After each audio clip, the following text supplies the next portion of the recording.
Okay, so in this tutorial we're going to look at the optional reskin folder. In the previous tutorial you will have looked at what you must reskin. So these are now options in this folder, so let's go in and have a little look. Cutscene, if you want to add any cutscenes to the game you'll need to save them in here, but cutscenes are disabled by default, so it's an optional area for you to look at.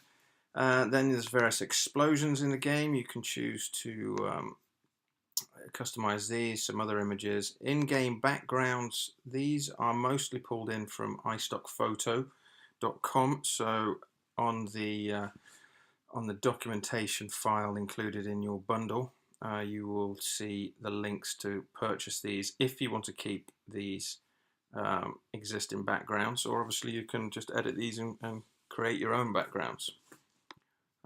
So in-game backgrounds, menu buttons, these are obviously the menu buttons in the game. Again, you can change these to whatever you want or keep them as they are. Particle system are just the explosion particles from the TNT and also the hornets in the hornet's nest. Again, you can keep or change if you wish. Points, just some images of the point system.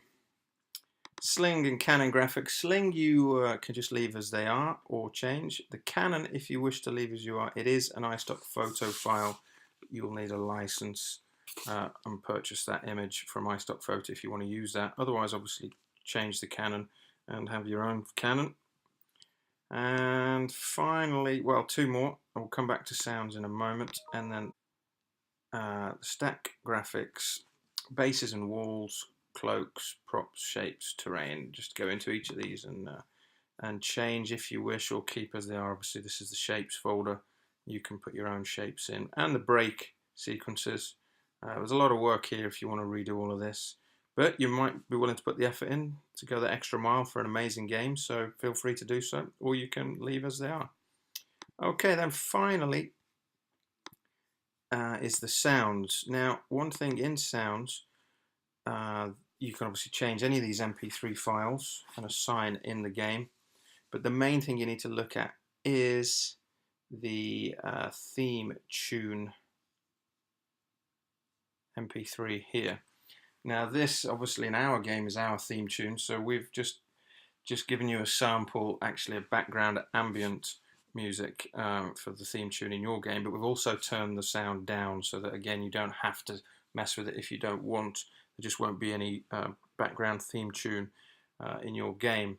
So when you find a music file, perhaps a library music, or whether you want to create your own background sort of theme tune music, then simply call it theme-tune.mp3 and save it in this file, and then you need to head over to the project file. That's everything now as far as the folders. So now head over to the project file, and if you type // this is just the main important comment sections, and head on down to theme tune here, which is in the story page .mm file. So if you head over to click that, you'll see this here. So your theme tune is already plugged into the game, but we turned the sound right down because obviously it's unlikely you're going to want the theme tune that we've put in.